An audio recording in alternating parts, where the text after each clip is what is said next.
गुप्त नवरात्रि में ये एक दीपक का उपाय मां लक्ष्मी की कृपा सदा आप पर बनाए रखेगा। गुप्त नवरात्रि का समय साधारण नहीं होता, ये वो काल होता है जब छोटे से छोटे उपाय भी कई गुना फल देने लगते हैं। विशेषकर जब गुप्त नवरात्रि में संयोग आ जाए तो उस दिन किया गया दीपक का उपाय कभी व्यर्थ नहीं जाता। गुप्त नवरात्रि के दिनों में यदि श्रद्धा के साथ एक तेल या घी का दीपक भी जला दिया जाए तो वो दीपक साधारण नहीं रहता, वह आपकी मनोकामनाओं का वाहक बन जाता है। बहुत कम लोग जानते हैं कि गुप्त नवरात्रि का कोई भी दिन यदि सही भाव और सही विधि से किया जाए तो पूरे वर्ष के बराबर फल देने में समर्थ होता है। आज मैं आपको वही दीपक वाला उपाय समझाने वाला हूं, जिसे करने के बाद आपको किसी और उपाय को देखने की आवश्यकता नहीं पड़ेगी। आइए जानते हैं गुप्त नवरात्रि में दीपक का महत्व।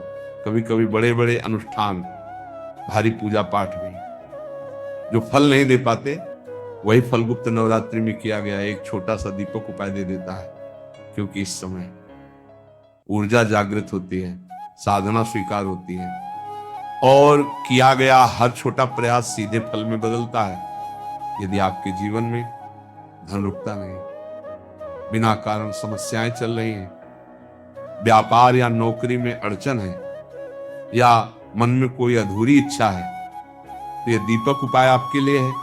पहला दीपक उपाय मनोकामना पूर्ति हेतु। सबसे पहले समझ लीजिए, गुप्त नवरात्रि में भगवान विष्णु और भगवान शिव दोनों की कृपा सहज मिलती है। इस उपाय के लिए अपने घर के मंदिर में श्री हरि विष्णु या उनके किसी स्वरूप के सामने एक घी का दीपक जलाइए। साथ में तुलसी के 5 पत्ते अर्पित कीजिए और मन ही मन या हल्के स्वर में ओम नमो भगवते वासुदेवाय नमः मंत्र का 11 बार जप कीजिए।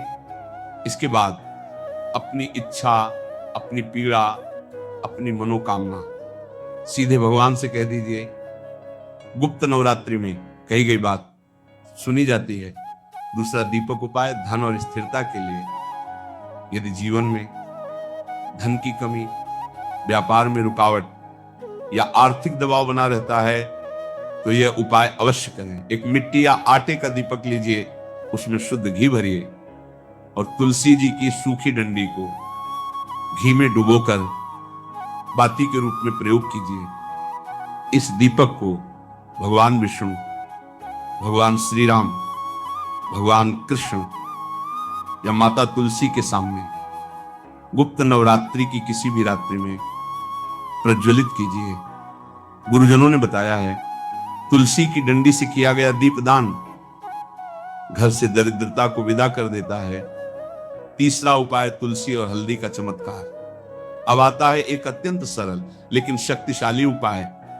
एक चुटकी पिसी हुई हल्दी लीजिए और उसे तुलसी के गमले में श्रद्धा से डाल दीजिए। साथ ही ओम नमो भगवते वासुदेवाय नमः मंत्र का 11 बार जप करें। हल्दी गुरु ग्रह को मजबूत करती है, तुलसी श्रीहरि को प्रिय है और जहां गुरु और विष्णु प्रसन्न होते हैं वहां लक्ष्मी स्थिर हो जाती है। ये उपाय धन को रोकता है, बर्बादी को समाप्त करता है। चौथा उपाय मुख्य द्वार के लिए। यदि पैसा आता है लेकिन टिकता नहीं तो ये उपाय अवश्य करें। हल्दी और पानी से हल्का सा लेप बनाइए और गुप्त नवरात्रि में एक स्वास्तिक तिजोरी पर, एक स्वास्तिक मंदिर में और 2 स्वास्तिक मुख्य द्वार के बाहर बनाइए। जहां हल्दी का स्वास्तिक होता है वहां स्थिर लक्ष्मी का वास होता है।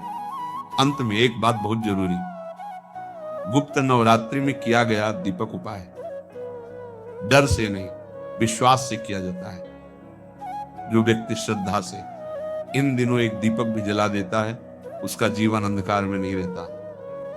जय श्री राधे।